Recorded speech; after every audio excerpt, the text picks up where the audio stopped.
TV, Inspirasi Kepri.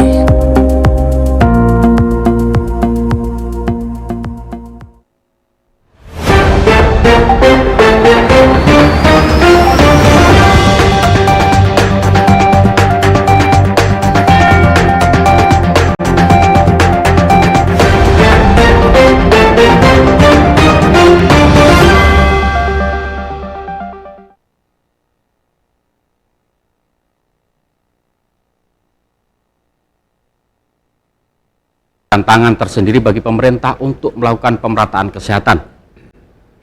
Bagi pemerintah, kerja keras dan inovasi harus dilakukan agar kesenjangan kesehatan tidak terjadi di wilayah Kepulauan Riau. Seluruh stakeholder harus menjalankan fungsinya agar seluruh program dapat berjalan seiring sejalan.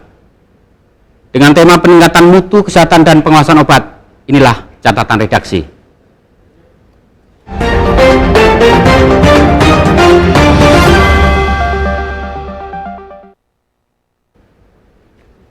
Pada kesempatan kali ini, saya sudah menghadirkan dua orang narasumber.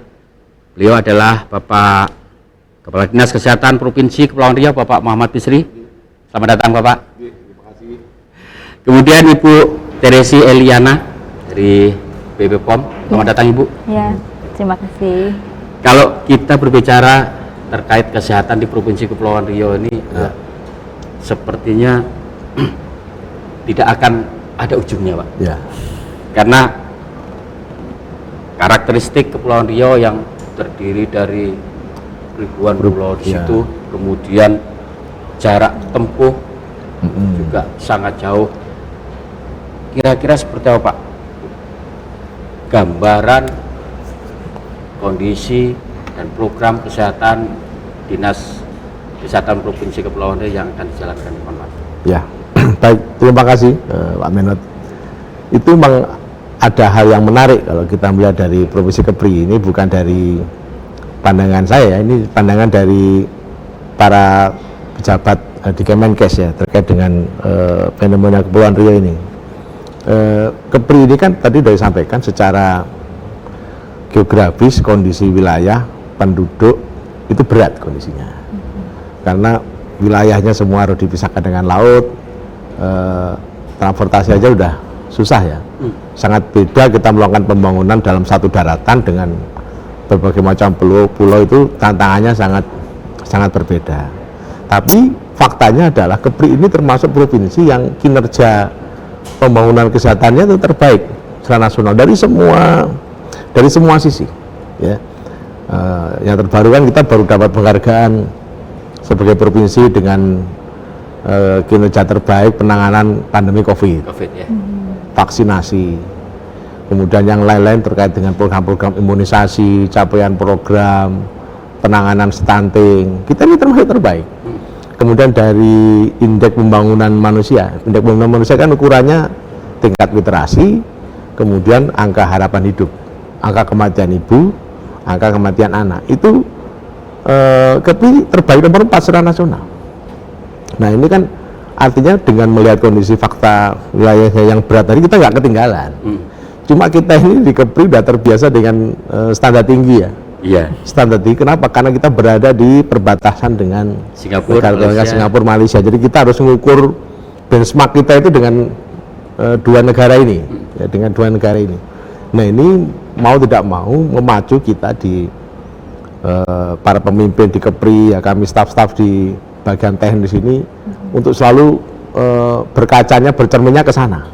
Kenapa masih ada warga kita misalnya yang berobat ke Singapura, Malaysia. Itu tuh berkaitan dengan kepuasan pelayanan kesehatan terkait dengan mutu. Makanya kami selalu berpacu untuk memperbaiki pelayanan dan mutu rumah sakit ini. Tapi itu makanya kita memandang kondisi Provinsi Kepri ini kan tentu dari sisi positif ya. Apa yang kita anggap sebagai kelemahan tadi, wilayahnya, distribusi masyarakatnya, belum lagi disparitas dari sisi sosial ekonomi masyarakat, itu kita anggap sebagai tantangan, dan alhamdulillah kita bisa menyelesaikan itu. Dan itu kemarin waktu dari Dirjen P2 ya, apa yang membuat pertimbangan Kepri ini jadi pertimbangan terbaik tidak hanya semata-mata capaian. Memang dari capaian kita juga terbaik ya. Tapi juga karena kerja keras dari tantangan ya yang dihadapi oleh Kepri ini. Belum nggak habis pikir. Kepri ini yang dengan gelombang tinggi aja kita mau ngirim barang nggak jadi. Kemarin waktu kita mau vaksinasi ya ke Natuna, karena gelombangnya tinggi, logistik nggak bisa kita kirim. Bisa kirim ya. Jadi kita tertunda 2 mingguan pelaksanaan vaksinasi. Tapi kita bisa akhirnya mencapai dengan baik. Nah ini kan butuh istilahnya strategi nih, butuh pendekatan strategi, butuh inovasi juga di lapangan supaya capaian tetap bagus. Jadi yang beliau dari kawan Kemenkes kok Kepri bisa bagus ya. Padahal faktanya mestinya mereka sudah berasumsi Kepri ini akan gagal. Iya. Karena dianggap nanti akan gagal, makanya sering kita dibentuk tim khusus lah untuk menanyakan, menangani, mendampingi kita gitu kan. Tapi akhirnya malah kita ini dilepas karena jalannya udah lancar. Sudah lancar. yang ada dalam satu daratan itu malah butuh penanganan khusus ya. Nah, jadi kita cukup bersyukur. Nah, yang bikin saya bersyukur secara umum dengan kondisi kenapa Kepri ini bagus ya kinerja kesehatannya adalah karena peran serta masyarakatnya yang bagus. Masyarakat Kepri ini sangat terbuka dan ketika ada masalah informasi terkait dengan hoax, masyarakat Kepri itu maksudnya tidak gampang percaya dengan informasi-informasi yang tidak berasal dari sumber-sumber yang resmi, yang terpercaya. Itu yang kami terima kasih. Contoh kemarin hoax mengenai COVID, kan banyak beredar itu orang, wah ini pandemi tidak ada. Tapi yang meninggal banyak, oh nggak ada itu. Yang kedua mengenai vaksinasi, ya, vaksinasi, wah macam-macam kemarin hoaxnya. Tapi masyarakat Kepri telah membuktikan bahwa mereka bisa menang melawan segala macam informasi yang hoax nih. Nah, Dan literasi. Nah, literasi berarti kan bagus. Berarti sejalan dengan indeks pembangunan manusia di Kepri memang bagus. Nah, itu yang harus kita syukuri ya, yang harus kita syukuri. Nah, kemudian terkait dengan pembangunan kesehatan kita, apa sih yang terjadi dengan Kepri sekarang? Tentu kita mengikuti kebijakan dari Kementerian Kesehatan juga. Jadi Kementerian Kesehatan sekarang secara nasional itu lagi melakukan yang namanya transformasi pelayanan kesehatan. Oke. Ada 6 area transformasi di sana, yaitu pertama penguatan layanan primer, layanan, kemudian yang kedua transformasi pelayanan rujukan. Primer itu ya puskesmas, penguatan puskesmas sampai ke bawah ya, berarti levelnya itu kecamatan, desa. Kemudian kalau pelayanan rujukan itu rumah sakit, tindak lanjut di rumah sakit, mau di kabupaten, di provinsi. Makanya kita sekarang memperkuat rumah sakit kita juga. Dan yang ketiga ini yang lagi tema kita hari ini, yaitu memperkuat sistem ketahanan kesehatan atau health resilient system. Nah, ini belajar dari pandemi. Bagaimana ketika pandemi, rupanya negara kita untuk menyediakan masker aja kita nggak siap, obat-obat nggak siap, vaksinasi nggak siap. Nah, belajar dari situ, terutama untuk tes pun kita nggak siap kemarin. Untuk tes rapid, ini orang positif apa enggak, kita juga nggak siap kemarin kan. Nah, alhamdulillah adanya pandemi ini telah mengajari kita untuk mengambil hikmahnya untuk mempersiapkan negara kita ini supaya lebih baik di dalam menghadapi kemungkinan terjadi pandemi. Apalagi sekarang kan baru status pandeminya dicabut, tapi situasinya belum bebas, masih endemi ya, masih transisi menuju endemi COVID. Jadi belum ada jaminan ini nggak akan jadi masalah ya. Nah, tapi kita sudah punya kesiapan jauh lebih baik. Hampir semua daerah sekarang sudah punya namanya alat untuk screening, deteksi dini, kita sudah punya. Nah, itu transformasi yang ketiga, yaitu masuk kesediaan obat yang mau kita bahas ini ya. Obat, vaksin itu kan negara kita harus mandiri di sini. Ya, kemudian yang keempat, transformasi bidang pembiayaan kesehatan. Jadi yang masyarakat kenal dengan BPJS, kalau di sini ada Jamkesda juga, itu bagian dari transformasi pembiayaan kesehatan, di mana masyarakat supaya terbantu. Jadi ketika dia membutuhkan pelayanan kesehatan, mereka tidak jatuh kondisi sosial ekonominya menjadi miskin hanya karena faktor berobat. Nah, makanya ada transformasi pembiayaan kesehatan ini. Kemudian yang kelima, transformasi bidang sumber daya kesehatan. Nah, problem kita di Kepri ini kan kekurangan tenaga kesehatan. Kita jangan bicara Batam atau Tanjung Pinang ya, kita bicara Lingga, Natuna, Anambas. Itu untuk memenuhi standar 4 spesialis dasar, 2 spesialis penunjang aja masih belum bisa. Nah, ini kita dorong ya. Kemudian terakhir yang kelima yaitu transformasi teknologi kesehatan. Karena kita sekarang nggak bisa lepas dari berbagai macam kemajuan teknologi, inovasi di bidang kesehatan, di mana kita mau tidak mau harus mempersiapkan juga. Ya, karena masyarakat juga menuntut pelayanan lebih cepat, lebih bagus, lebih memuaskan. Nah, kita nggak bisa lepas dari kemajuan bidang iptek nih, di bidang kesehatan, dan kita memang harus beradaptasi dan mengabsorpsi kemajuan-kemajuan ini. Kalau Ya. dari sekian program yang telah dipersiapkan, ini, kira-kira dukungan dari anggaran sendiri bagaimana, Pak? Ya. Ini sebenarnya kita mengundang dari anggota DPRD, cuman Ya. beliau berhalangan hadir.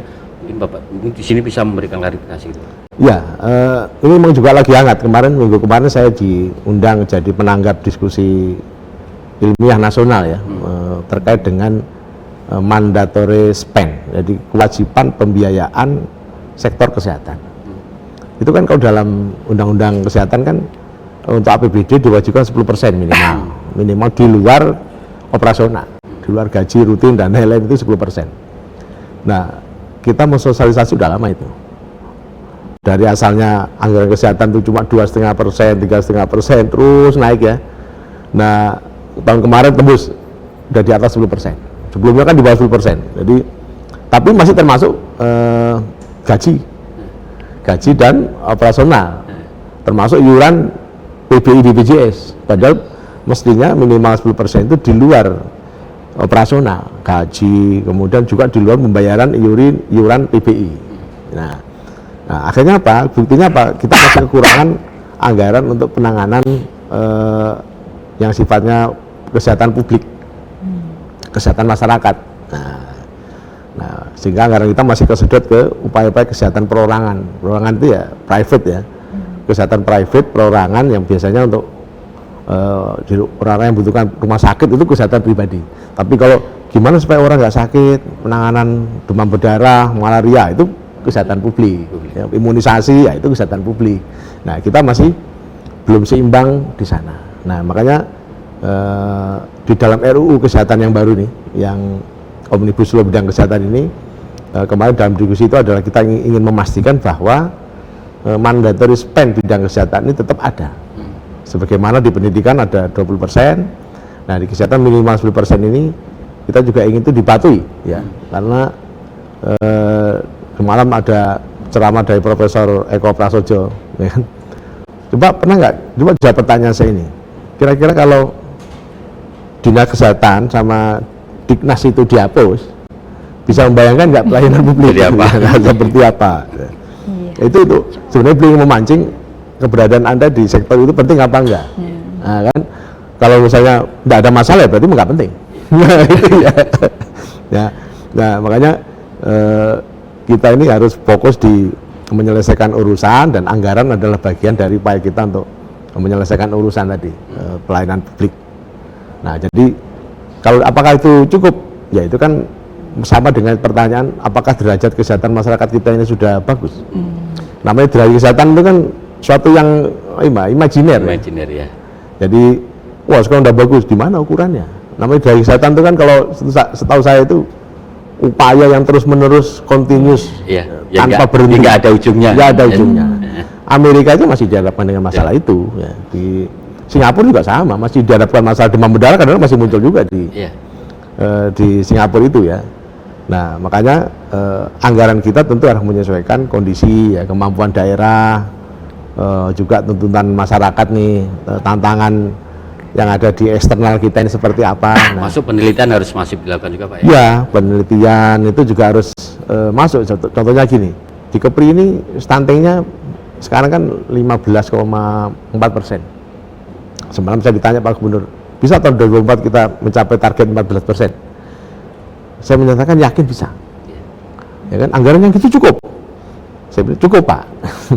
Ini karena kunci utamanya penurunan stunting itu bukan di anggaran, tapi bagaimana masyarakat paham nih bagaimana dia ikut berperan menurunkan angka stunting ini. Artinya harus ada edukasi Pak ya? Edukasi, nah itu yang akan kita lakukan tahun ini, tahun depan, karena anggaran berapapun nggak ada gunanya kalau tidak ada peran serta aktif dari masyarakat tidak memahami manfaat dari program ini apa sih? Kenapa saya harus ngasih sarapan anak saya sebelum berangkat sekolah, anak gadisnya ini SMP, ya kan? Kalau anaknya misalnya kok lemes, ngantuk, ya kan? Kenapa harus diperhatikan ketika dia menstruasi? Ya. Para ibu-ibu muda yang sudah menikah, kenapa dia harus peduli dengan kesehatannya? Supaya dia nggak anemi, mempersiapkan diri untuk kehamilan. Kenapa perlu dipersiapkan? Sebab kalau dia kesehatannya itu optimal, ketika sejak remaja putri, kemudian dia menikah, kemudian ketika kehamilan itu pemeriksaannya harus 6 kali ya, sampai dia melahirkan, pasca melahirkan, itu tujuannya adalah supaya bayinya sehat, ibunya juga sehat. Nah, itu berarti kan proses ini, proses. Jadi nggak cukup dengan ngasih susu, nggak bisa. Ya, nah, ini yang harus kita ajarkan ke masyarakat. Pak, kalau dari seluruh program yang akan dijalankan dan telah dijalankan oleh Dinas Kesehatan Provinsi sendiri, kira-kira paling susah itu menjangkau daerah mana, Pak? Ya, untuk di Kepri. Ya. Kalau kabupaten kan jelas ibu kotanya, sudah ada transformasi nih, reguler ya. Kalau Natuna biar jauh ada pesawat, Lingga ada kapal reguler. Nah, yang jadi masalah kemarin contohnya pelaksanaan vaksinasi, ada pulau kecil lagi nih, yang ada di desa, bukan kecamatan. Jadi karena satu desanya terdiri dari beberapa pulau nih. Nah, itu petugas kita tuh sampai harus berangkat itu jam 7 malam. Untuk bisa melakukan kegiatan besok pagi, dia berangkatnya jam 7 malam, naik kapal malam-malam tuh. Ombaknya kadang lagi kuat, jadi ceritanya ngeri tuh. Mudah-mudahan Lebih dari Tambelan lagi ya, Pak. Itu baru Lingga ya, baru Lingga itu, wilayahnya di Lingga. Mudah-mudahan selamat, gak ada apa-apa, ya kan, sampai ke sana ya. Nah, kalau kita bicara Natuna, kita bayangkan ada Mide, tadi yang Bintan, Tambelan, Serasan. Itu saya pernah jalan tuh, ombak lagi kuat waktu itu kan. Tapi kita masih pakai speed yang bagus ya, yang besar. Nah, bagaimana kalau mereka harus menggunakan kapal-kapal barang yang lain ya. Seperti itulah perjuangan, kesulitan beratnya bekerja di memberikan pelayanan kesehatan di masyarakat kita di Kepri ini. Nah, dan saya sudah ketemu nih para tenaga kesehatan kita yang ada di Serasan, di Mide, saya datangi. Ya, mudah-mudahan mereka saya lihat ini tetap happy ya. Tetap senang ya melayani ya. Mudah-mudahan ini tentu yang harus kita jaga ya. Pak, saya memiliki data dari Ombudsman terkait aduan mereka mungkin untuk perbaikan sekaligus koreksi dari Ombudsman. Tapi akan kita bahas untuk di segmen berikutnya. Pemirsa jangan kemana-mana, kita akan kembali setelah pariwara berikut ini. Kita tiga segmen.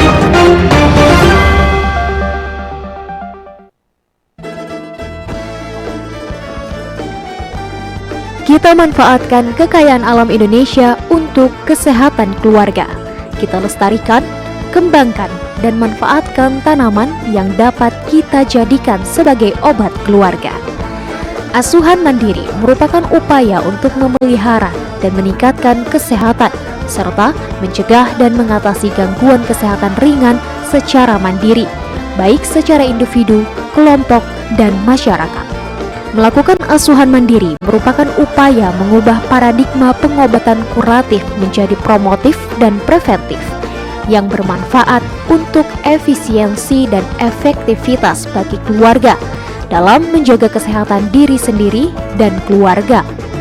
Dengan memanfaatkan toga dan keterampilan akan diperoleh keluarga sehat secara mandiri. Kekayaan keanekaragaman hayati Indonesia merupakan anugerah untuk kesehatan bangsa. Yang Islam sehat produktif dengan asuhan mandiri dan akupressure. Iklan layanan masyarakat ini dipersembahkan oleh Dinas Kesehatan Provinsi Kepulauan Riau.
Mari kita kenali alat kesehatan yang harus ada di rumah. Termometer, tensimeter, timbangan, alat tes gula darah, inhaler dan nebulizer, pulse oximeter, tabung oksigen. Untuk menjamin keamanan, mutu, dan manfaat dari penggunaan alat kesehatan dan PKRT, maka pastikan pertama, memeriksa kemasan untuk memastikan tidak ada kerusakan. 2. Selalu baca informasi yang tersedia di dalam kemasan dan label. 3. Pastikan ada nomor izin edar dari Kementerian Kesehatan. 4. Gunakan produk sesuai petunjuk penggunaan dan perhatikan peringatannya.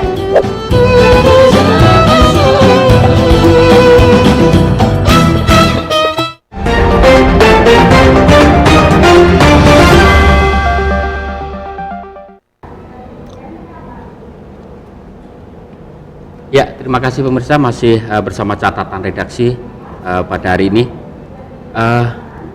Pak Bisri, pada semester pertama tahun 2022 lalu, Ombudsman Kepulauan Riau merilis terdapat 113 akses pengaduan dengan substansi kesehatan.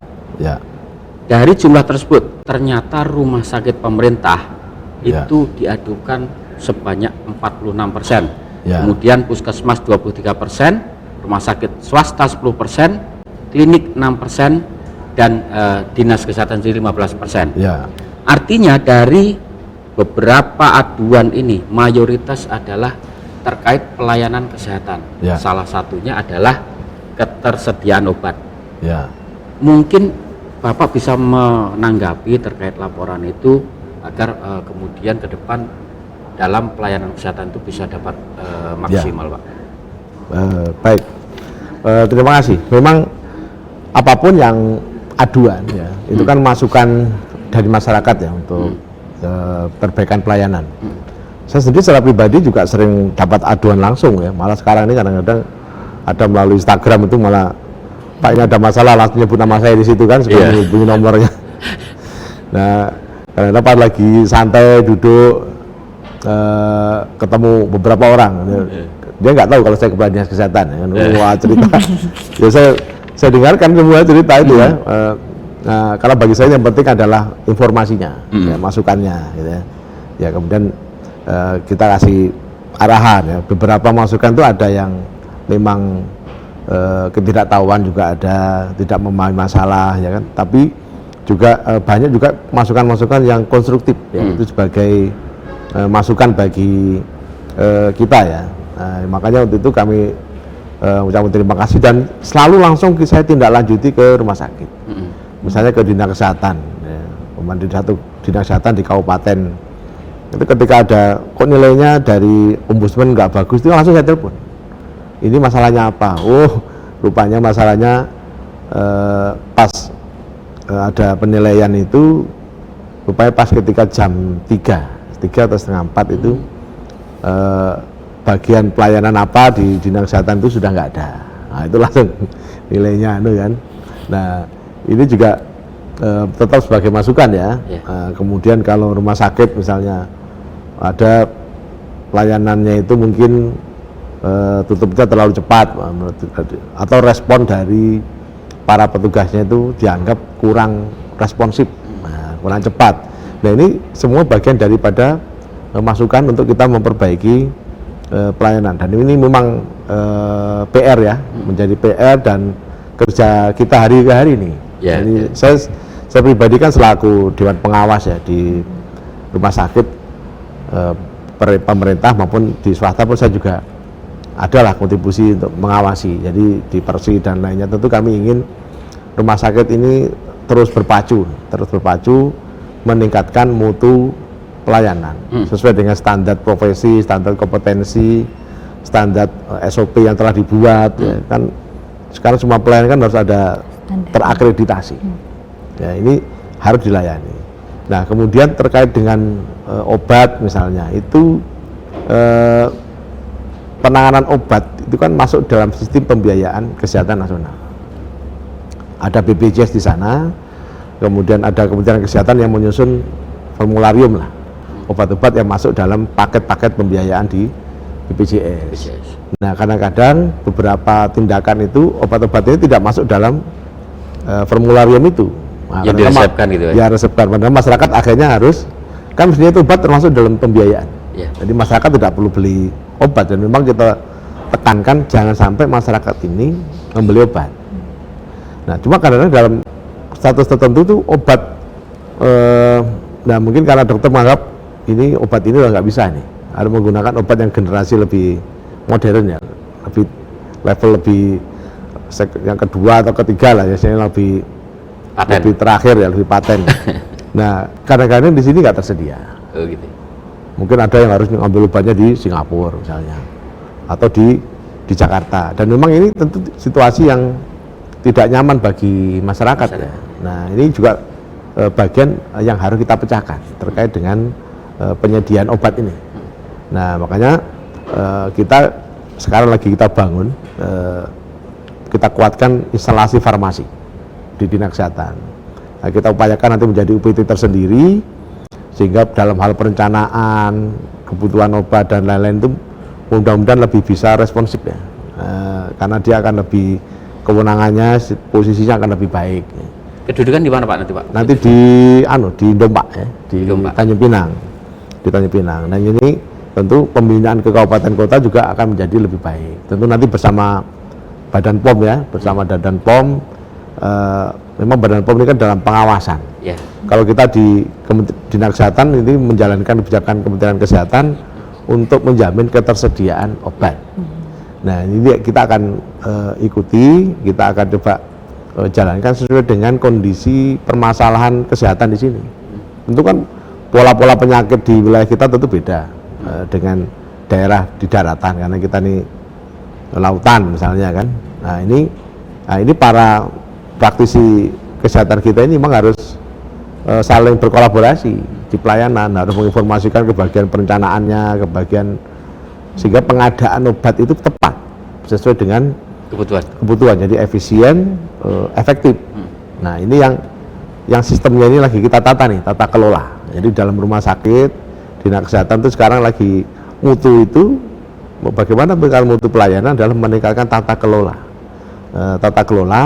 manajemen terkait dengan pelayanan, termasuk di dalamnya tata kelola obat ini. Nah, ini yang terus kita benahi nih, ya, terus kita benahi. Ya, karena untuk membenahi ini berarti kita harus punya SDM yang bagus, ya, sistem penunjang juga yang bagus, ya.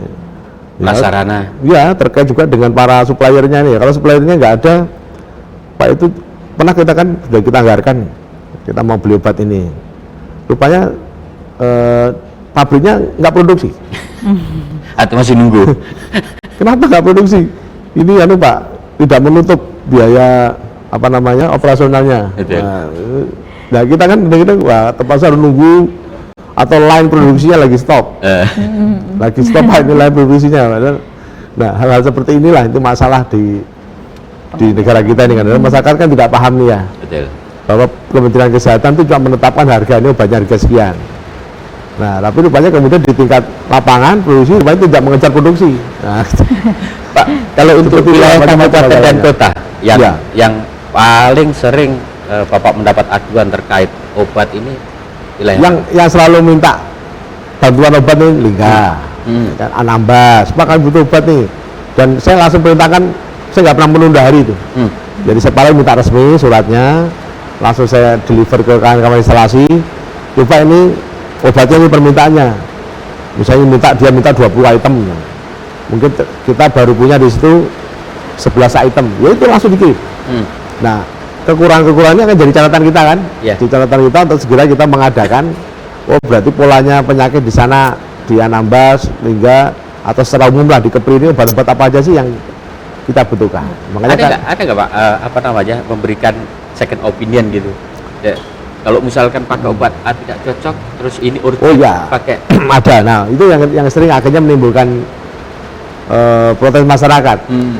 Kan kalau di program pemerintah ini kan obatnya sifatnya generik, obat program istilahnya. Nah, kita memang diizinkan mengadakan obat itu. Nah, ketika ini kemudian nggak ada, kan dokter berpikirnya kan kepentingan pasien pertama dan utama kan. Keselamatan lah. Nah, paling Bu, mungkin perlu disosialisasi, Bu, ini obat kebetulan tidak ada, kondisinya bagaimana? Ya kan, yang ada obat paten. Nah itu harus dibutuhkan. Tapi bagaimanapun ini menjadi masalah kita bersama ini. Karena kita bekerja harus mengikuti aturan kan. SOP-nya ada. Ya, seperti itu. Ada. Ya. Itu saya minum. Siap. Pak, mungkin saya beralih untuk Ya. Ibu Teresi dulu. Ya. Bu, BPOM ini kedudukannya ada di Batam atau sampai mencakup seluruh wilayah di Kepri? Oh, ya, baik.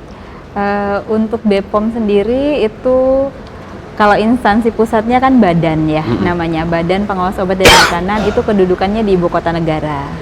Nah, tapi kalau BPOM-nya yang di provinsi, nah itu biasanya disebutkan namanya Balai Pengawas Obat dan Makanan di Batam atau di mana disebut tempat kedudukan kantornya sendiri. Jadi sebenarnya di Batam itu bukan berarti Balai POM itu hanya wilayah pengawasan Batam, tapi lebih ke kedudukan kantornya. Tapi kalau pengawasan kami sendiri itu sebenarnya Kepulauan Riau. Jadi kami yang di Batam itu mengawasi catchment areanya ini Batam, kemudian Bintan, Karimun, Lingga, Natuna, Anambas. Tapi di kabupaten kota itu sekarang Badan POM sudah lakukan perluasan, jadi ada UPT juga di sana namanya Loka. Nah, untuk Loka ini itulah wilayah kerjanya di kabupaten kota. Nah, jadi yang di Provinsi Kepri sendiri baru ada satu, yaitu Loka POM Tanjung Pinang. Nah. Bu, kalau terkait penggunaan obat, peran apa yang bisa dilakukan oleh Balai POM itu sendiri? Oke, kalau terkait penggunaan obat itu sendiri kan sebenarnya dokter lah ya lebih tepatnya. Nah, kalau kami lebih ke pengawasan obatnya itu sendiri. Jadi produknya, pengawasan produknya di mana kita pastikan bahwa obat itu dari mulai jalur produksi itu nanti sesuai dengan peruntukannya, kemudian sesuai dengan yang diproduksi berapa, alurnya kemana saja. Jadi tidak akan ada obat-obat yang terselewengkan dari fungsinya dan jalurnya. Kemudian kalau untuk di jalur distribusi ini juga kita memastikan bahwa obat-obat itu semuanya ada di rantai distribusi yang tepat. Jadi dari BPOM itu memeriksa dari mulai produksi itu berurutan rantainya, kemudian sampai distribusi, bahkan sampai kemudian di depo-depo di instalasi pelayanan kesehatan seperti di klinik, rumah sakit, puskesmas dan seterusnya.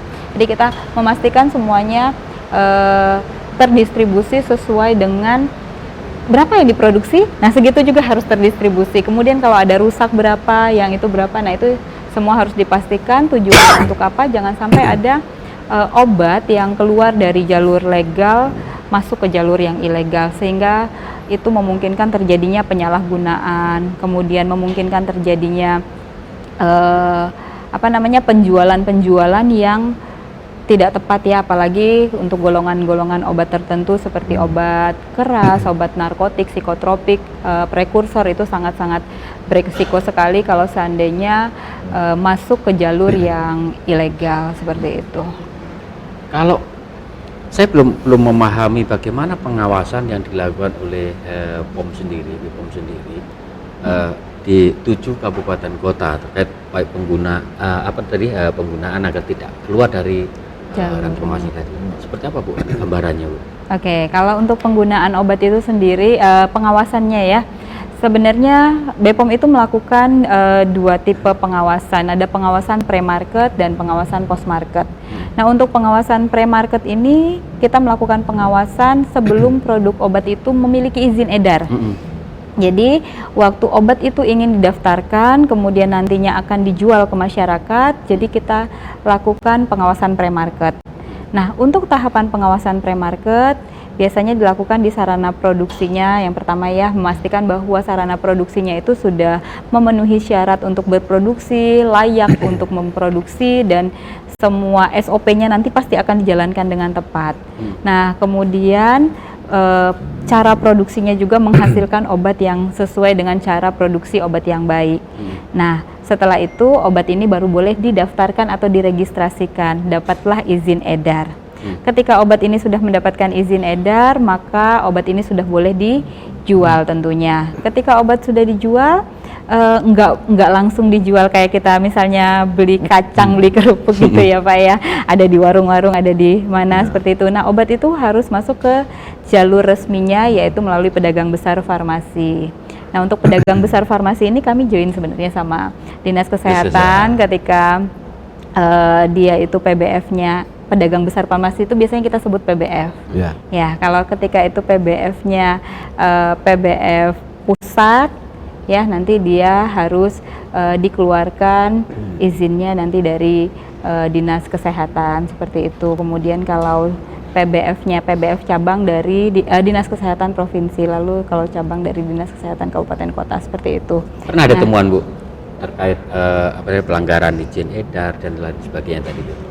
Kalau obat ilegal karena kita ada di wilayah perbatasan ya, masih ada temuan ya, baik itu barang bawaan atau yang dijual-jual kadang-kadang di sarana resmi juga ada dijual. Makanya kita sih selalu menekankan kepada masyarakat untuk selalu cek klik, pastikan cek kemasan, label, izin edar dan kadaluarsa. Nah, yang paling penting itu izin edar dan kadaluarsanya, karena ya itu tadi, mungkin masyarakat seperti yang dijelaskan Pak Kadis tadi, bahwa masyarakat di Batam ini masih banyak yang melancong untuk ke rumah sakit di luar ya. Jadi istilahnya wisata berobat gitu.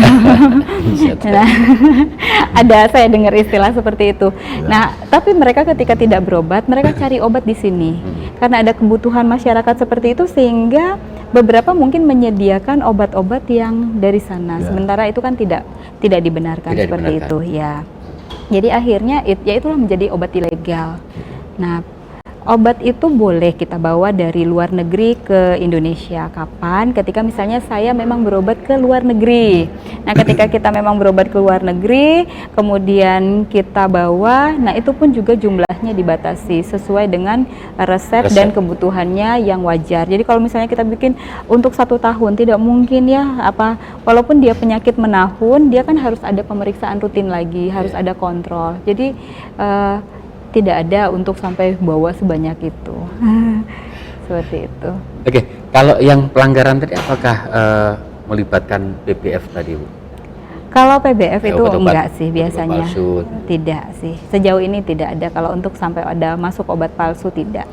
Ya, untuk PBF selama ini memang ada pelanggaran, bukan pelanggaran ya, lebih tepatnya kita sampaikan ketidaksesuaian itu biasa kita temukan di sarana distribusi ya. PBF itu kita sebut sarana distribusi obat. Nah, ketidaksesuaian ini biasanya terkait bagaimana mempertahankan ruangan-ruangan itu supaya tetap bisa memelihara obat dalam kondisi baik. Jadi kenapa PBF harus diperiksa? Di situ kita memastikan obat itu kita pertahankan mutunya selama ada di gudang penyimpanan atau di PBF itu. Nah, ketika suhunya menyimpang dari yang tertera pada label obat, maka kita bisa mengasumsikan obat ini akan rusak sebelum waktunya, mutunya bisa berkurang. Nah, oleh karena itu Badan POM sebagai pengawas ya, kami Balai POM di Batam datang melakukan pengawasan di PBF. Salah satunya juga selain tadi memastikan obat tidak keluar dari jalur resmi, juga memastikan mutu obat itu tetap dipertahankan selama periode penyimpanan, selama periode distribusi, seperti itu. Nah, jadi temuan-temuan yang kita dapatkan lebih sering ke arah penyimpangan-penyimpangan. Misalnya di etiket obat atau di label obat itu tertera suhunya 8-15.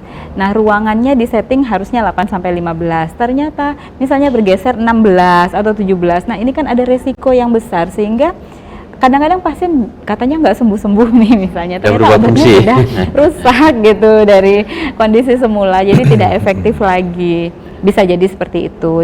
Jadi itu yang kita pastikan salah satunya ya, tapi bukan seluruhnya itu. Pak Hadis, ternyata BPOM masih menemukan adanya obat yang berbeda meskipun tidak melibatkan pedagang besar farmasi tadi. Kira-kira kondisi seperti ini seberapa besar pengaruhnya terhadap kesehatan masyarakat sendiri? Ya, pengaruhnya pasti ada. Jadi kan kami di Kementerian Kesehatan atau di kemudian Dinas Kesehatan ini tugasnya itu lebih kepada pengawasan, pembinaan juga, sekaligus pendidikan. Nah, kita sebenarnya lebih kepada pendidikan ke masyarakat, bagaimana tadi dari disampaikan supaya masyarakat ini juga ikut teliti ya, harus smart istilahnya itu. Ya. Jadi smart apa namanya, cerdik ya, cerdik di dalam menggunakan obat, ya, menggunakan obat secara rasional. Jadi masyarakat sudah jelas ini obat yang diresepkan saja, ambil di apotek masih harus dicek. Nah, itu kan tadi maksudnya kontrol yang pengawasan di tingkat distribusi itu maksudnya itu yang kita nggak tahu kan berapa lama dia ada di situ, di rak itu berapa lama. Nah kan kita kan pengawasan dari Badan POM juga pasti berkala ya, nggak mungkin setiap saat di situ kadang baru ketahuan, oh ini sudah mendekati expire nih.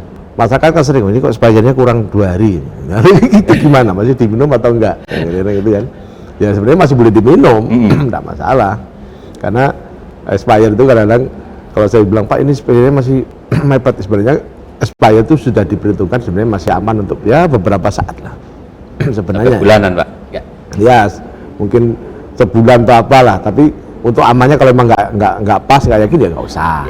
Ya, tapi kalau saya mengatakan apakah masih aman, misalnya udah terlanjur tertelan nih, insya Allah masih aman karena tidak mungkin hanya selisih menit detik wah langsung berdampak, tidak mungkin gitu ya. Nah gitu kan, kita nih memang tidak bisa semuanya hitam putih ya, harus abu-abu. Nah ini makanya terkait dengan obat ini kami di Dinas Kesehatan kan kalau di kabupaten kota pembinaannya kan ke apotek-apotek ya, izinnya kan dari sana, pengawasan dari Badan POM ya. Nah kita juga biasa saya itu juga ketemu sering acara-acara PBF, kamu juga hadir ya, karena memang ini butuh kerjasama semua pihak. Jadi kita juga ingin PBF, saya yakin PBF kita ini bagus semua, mereka punya asosiasi dan mereka juga ingin memperbaiki layanan ya. Berapa banyak Pak di Kepulauan Riau Pak? PBF banyak ya, terutama di Batam. Rata-rata semua kantornya di Batam. Seluruh produk itu mau sudah ditentukan Pak ya dari kementerian ya? Mereka punya sesuai dengan produsennya ya. Sesuai dengan produsennya, dia kemudian menunjuk distributornya. Ini kita kalau terakhir kemarin pertemuan tuh yang hadir sudah hampir di atas 50 orang. Jadi kan banyak ya di Batam ini ya. Nah kemudian yang sering masyarakat salah persepsi nih terkait dengan obat nih, tadi masalah Singapura nih, oh ini obat Singapura Pak ini. Paten ya. Jadi paten ya, tapi kan tetap aja kita nggak pernah tahu nih lain produksi obat ini seperti apa pengawasannya, ya kan? Itu juga tetap harus jadi perhatian. Nah, penanggung jawabnya di Badan POM untuk mengawasi tidak hanya obat, semua ya, termasuk yang sering kita kenakan, namanya kan obat dan makanan. Iya, betul Pak. Nah itu diawasi semua. Agar masyarakat itu bisa menggunakan obat secara rasional, mungkin ada upaya yang dilakukan oleh Dinas Kesehatan. Ya. Sehingga betul-betul masyarakat itu bisa menggunakan obat secara rasional. Ya. Kita kan melakukan kampanye, ya. Kita melakukan kampanye secara berkala ke masyarakat, itu udah lama nih, udah lama dilakukan. Tentu kita mengajar, akhirnya kawan sampai ke bawah, kita kan juga mendidik para tenaga kesehatan kita sampai puskesmas. Ketika dia memberikan obat, itu kan juga sudah ada petunjuknya. Nah kadang-kadang kita ini, masyarakat kita hanya nengok, oh 3 kali 1, 2 kali 1. Nah nggak ada salahnya nanya balik. Ini sebelum makan, sesudah makan, seperti apa kondisinya? Misalnya 2 kali sehari itu, ini datanya siang nih, apakah saya minum 2 kali atau cukup sekali malamnya? Nah kadang-kadang seperti ini, kenapa kok sesudah makan sebelum makan? Kadang-kadang kalau orang nggak tahu alasannya, sama aja apa bedanya. Padahal ada maksudnya itu. Kenapa sebelum makan, kenapa sesudah makan? Nah kalau memang kita nggak tahu, masyarakat berhak kok nanya. Nah itu para farmasi, para yang paham itu para apoteker kita, gitu obat. Kan dokter kan hanya meresepkan ini nama obatnya, ini kan. Tapi ahli obat itu adalah apoteker. Jadi ketika di apotek nggak ada salahnya nanya, gitu kan. Ini kok ini maksudnya apa nih, ini komposisinya apa aja sih gitu. Saya sakit ini cocok enggak ini misalnya, enggak apa-apa ya tentu cara nanyanya ya baik-baik lah. Baik-baik. Gitu kan. Saya sendiri juga suka nanya ini. Saya kebetulan kemarin udah dapat obat nih, belum habis. Sekarang dapat resep lagi nih dari itu harus ditanyakan. Yang kemarin masih diminum, boleh diminum atau stop? Oh ini yang kemarin udah nggak perlu lagi Pak, udah ini dapat yang baru nih. Berarti kita menggunakan yang baru ini. Ya makanya komunikasi pasien dengan dokter, ya, dengan pihak apotek ini obat, pemberi obat ini juga harus nggak ada salahnya. Masyarakat sangat bagus kalau dia kan tambah wawasan, tambah ilmu. Mungkin cek dulu di Google ini obat ini namanya ini manfaatnya apa sih? Rupanya cocok. Jadi supaya lebih semangat lagi kita dalam mengkonsumsi obat itu ya. Kalau dalam kampanye tadi Pak, kampanye penggunaan obat secara rasional Ya. tadi itu, siapa sih yang dilibatkan Pak? Itu kemarin kalau kita ngumpulkan ini kalau kemarin dari tokoh-tokoh masyarakat ya, tokoh masyarakat, kader kesehatan, itu kan kita maraton juga kita lakukan waktu itu ya. Nah cuma ya ini kan kenapa tidak rutin kita lakukan tiap tahun ya, kadang-kadang terkait dengan anggaran juga. Nah sering kita himbauannya ya dulu ada spanduk kita buat, jadi masyarakat cerdas menggunakan obat, cek tadi kadaluarsa, boleh juga cek ini kandungannya apa, itu boleh.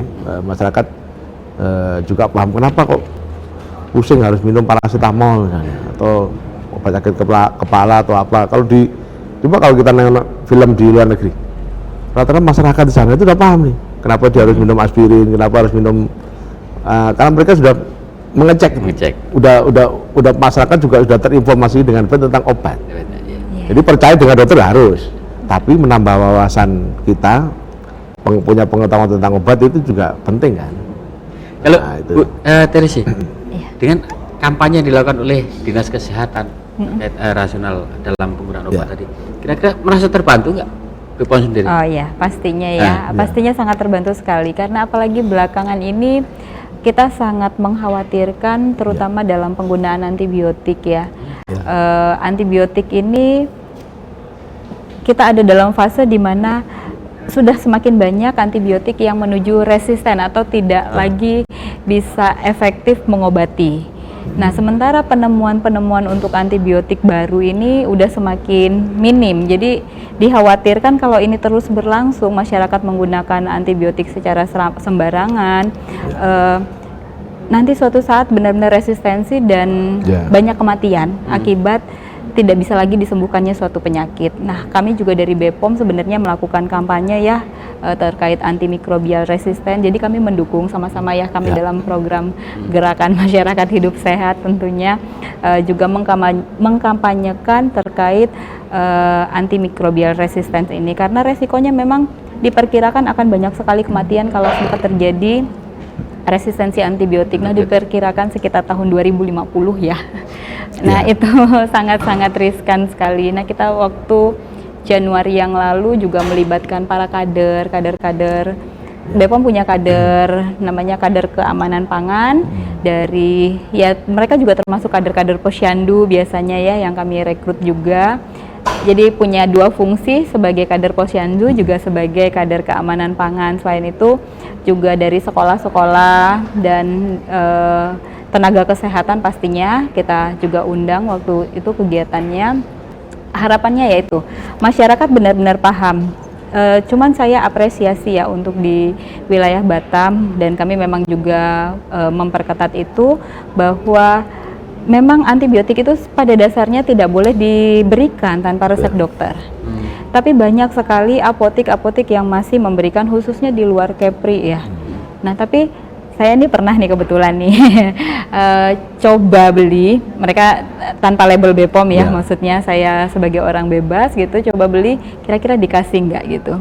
Ternyata saya beli di Batam di satu apoteknya biasa aja, nggak rame, harusnya dia mau jual karena obatnya ada, ternyata dia nggak mau jual, berarti di Batam sudah masih cukup bagus.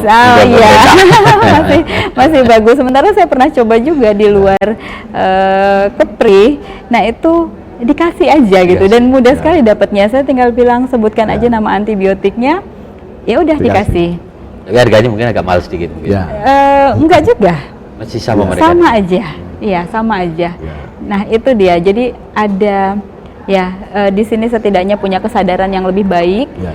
Dan itu juga kita perlu apresiasi, dan harapannya sih bukan hanya di Kepri aja, karena kalau nggak kerja sama semua pihak, yaitu tadi resistensi antibiotik terutama ya antimikroba ini bisa benar-benar ya banyak kehidupan yang akan punah ya. Pak Gadis bisa ditanggapi mungkin. Ya, Udah, baik. Ini ternyata yang- cukup tinggi di Kepri ya. Ya, jadi masyarakat ini kan ada istilah yang namanya swamedication, Iya.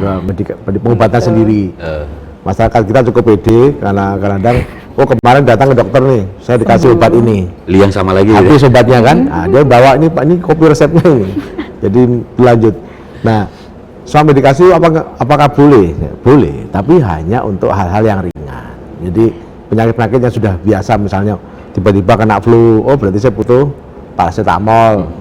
Oke, nggak apa-apa itu ya kan. Tapi kalau kemudian kalau dalam 2 hari nggak kalau paracetamol diminum kan pasti langsung berkeringat turun. Kalau misalnya dalam 2 hari nggak turun, oh berarti kemungkinan ada penyakit yang lain demamnya ini, bukan hanya karena flu yang lain. Nah masyarakat harus cerdas di sana. Ya. Kalau antibiotik memang udah jelas, itu tidak boleh sembarangan. Kemarin juga ada kita minta obat batuk jenis A misalnya kan, karena itu apotek juga nggak memberikan, dia ngasih yang lain alternatifnya. Kalau yang ini boleh Pak, yang ini. Jadi yang dosisnya Iya. lebih. Nah kalau yang itu harus izin dengan resep. Nah itu apoteknya jujur ngakuin, Pak yang itu harus pakai resep Pak. Kalau Bapak yang mirip-mirip dengan itu seperti ini Pak, ini boleh dijual bebas. Ya. Nah ini apa namanya? Nah ini berarti kan perlu peran banyak pihak ya. Masyarakat kan nggak tahu, dia maunya dapat obat menurut pikiran dia kan, menurut subjektivitas dia. Tapi yang profesional ini adalah para distributor obat nih, ya termasuk yang terutama di apotek nih, di toko obat nih, itu harus mulai sekarang. Nah, ini himbauan saya juga, ayo kita mulai nih, jangan hanya memikirkan sebagai pedagang obat ya, tapi Dari Anda keuntungan ini, semata. Anda ini menjual obat harus menunjukkan sisi profesional, dipercaya masyarakat ya, harus memikirkan kebaikan untuk masyarakat ini, kesehatan dia gitu. Pak, kalau untuk mengkampanyekan tadi, kira-kira dukungan dari karena pemerintah ini kan ada Ya. eksekutif, ada legislatif. Ya. Dukungan dari legislatif sendiri apakah sudah memadai atau belum? Sangat mendukung ya, kawan-kawan dari Dewan Legislatif ini kalau terkait dengan kesehatan itu nyaris apa istilahnya, no question lah. Oh gitu ya. Ya, Langsung oke aja lah ya. langsung wes wah ini yang paham nih Pak Kadis lah kesehatan, ini oke aja. Kalau boleh nengok set ini, wah berarti langsung diokein. Ya, apalagi dengan obat, kebutuhan pelayanan, dokter untuk memperkuat ini, beliau pasti tidak ada pertanyaan ya, tidak ada. Jadi dukungannya udah bagus ya, cuma kadang-kadang kita kan masih kondisi kita ini kan kadang-kadang dalam hal keterbatasan dan banyak prioritas yang harus kita oh ini kemarin sudah, oh berikutnya kita ini. Ya, sekarang masalahnya seperti itu aja. Tapi kita bukan berarti itu lepas dari pengawasan kita ya. Nah, jadi seperti saat ini nih, kita anggaran secara real nggak ada. Tapi kita memanfaatkan media seperti ini untuk mengingatkan kembali masyarakat. Nah, apalagi zaman sekarang kan zaman digitalisasi ini, saluran-saluran diseminasi informasi beda dengan dulu. Betul. Sekarang sangat bervariasi ya. Sangat bebas juga. Ya sangat Aksesnya. sangat dan sangat terbantu. Masyarakat juga sekarang udah pandai bagaimana mengakses sumber informasi, dan itu silakan dimanfaatkan. Gitu ya. Pak, Ya. sebelum kita di penghujung program catatan redaksi hari ini, Ya. kalau dalam pelaksanaan pengawasan terhadap penggunaan obat secara rasional itu Ya. ada istilah istigma cermat ya. Mungkin dari Dinas Kesehatan sendiri terus melakukan kampanye, Ya. melakukan himbauan kepada masyarakat. Ya. Dalam kurun waktu 5 tahun terakhir, bagaimana pola hidup masyarakat, pola masyarakat dalam penggunaan obat secara rasional itu? Ya, kalau ini kan contoh yang terbaru kemarin mengenai obat batuk yang bentuk sirup. Nah, itu test case yang bagus masyarakat. Bagaimana kita lihat masyarakat punya atensi, kepedulian tinggi ini. Jadi ketika kemudian ada himbauan diharapkan masyarakat untuk tidak meminum obat penurun panas dalam bentuk sirup atau obat batuk. Akhirnya semua obat bentuk sirup masyarakat tidak minum. Tidak minum. Repot juga jadinya kan. Ya kan. Anjuran dari Badan POM kan, kompak ya. Jadi masyarakat juga tahu bagaimana bersikap hati-hati dalam menggunakan obat. Kan teori umumnya kan obat itu racun Bu ya. Katanya kan gitu ya. Tapi ketika makanya dia harus digunakan secara bijaksana, tepat, harus precise, ya, harus tepat, dosisnya tepat, waktu penggunaannya tepat, dan untuk menangani masalah yang tepat.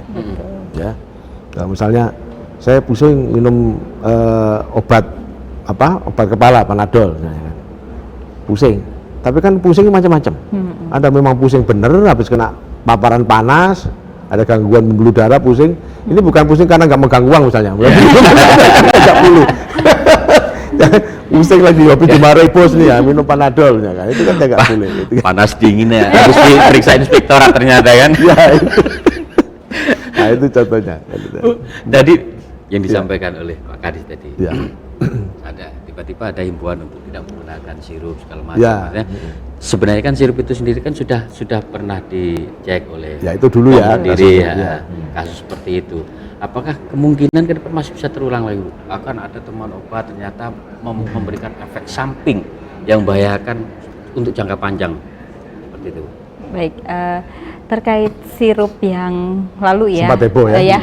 EGDEG ya yang ada di dalam sirup itu memang sudah dirilis oleh BPOM dalam beberapa kali rilis, termasuk juga disampaikan oleh Kepala Badan POM langsung, memang merupakan kejahatan kemanusiaan karena memang ada pemalsuan di situ, di mana pelarut yang seharusnya itu adalah gliserin dan seterusnya ya, empat pelarut tersebut ada sorbitol dan lain-lain. Nah itu memang ada yang mengubah labelnya sehingga etilen glikol atau dietilen glikol yang sewajarnya memang ada sebagai cemaran malah dijadikan sebagai pelarut.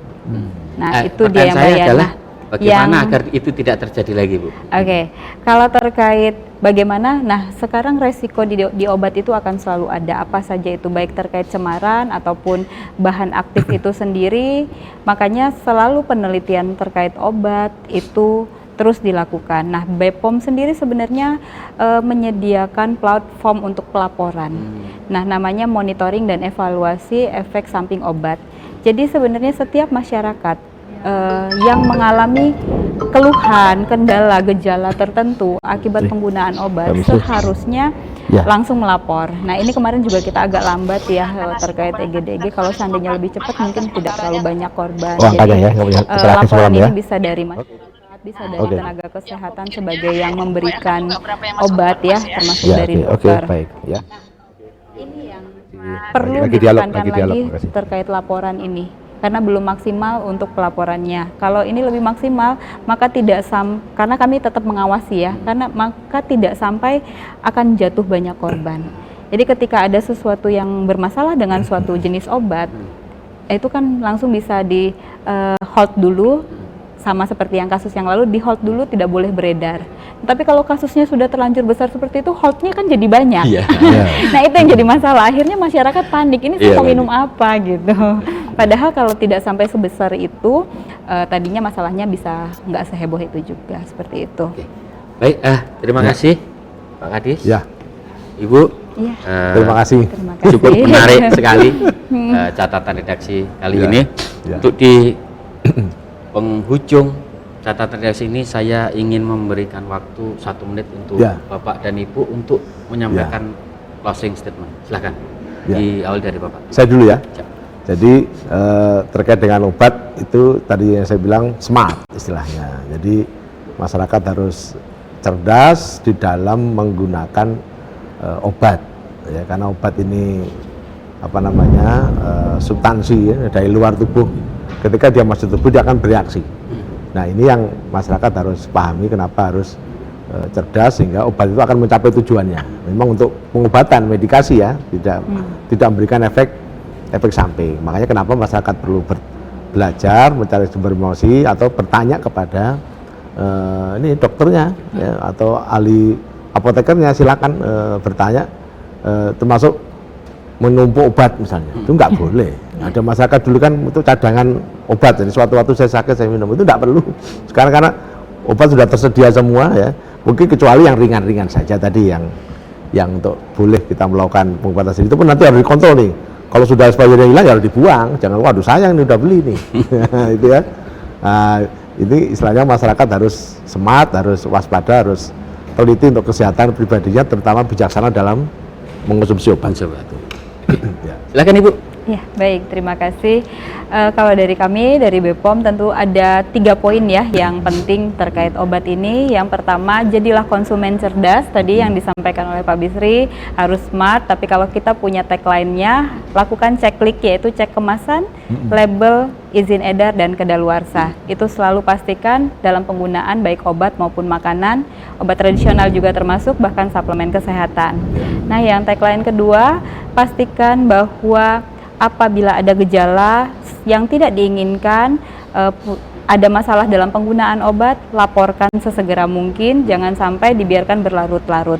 Dan yang ketiga, ayo buang sampah obat tidak sembarangan, buang sampah obat apabila obat sudah tidak digunakan lagi, apalagi antibiotik, jangan disimpan-simpan, langsung dibuang dan dibuang secara benar, seperti itu. Ya. Oke, terima kasih. Di mana buangnya? Serahkan aja ke Puskesmas. Siap. Puskesmas. Betul. Oke, terima kasih Bapak. Terima kasih Terima Ibu. kasih. Kita Terima kasih. sudah dulu untuk catatan redaksi hari ini. Ya. Mudah-mudahan kita semua sehat. dan Baik, masyarakat terima kasih. sehat. Terima kasih. Terima Terima kasih pemirsa atas kebersamaan kita selama 60 menit. Mudah-mudahan kita dapat kembali lagi dalam catatan redaksi di episode berikutnya. Sampai jumpa. Terima kasih. Wah, Terima kasih. wah, seru juga ini. Terima kasih. Cuman gua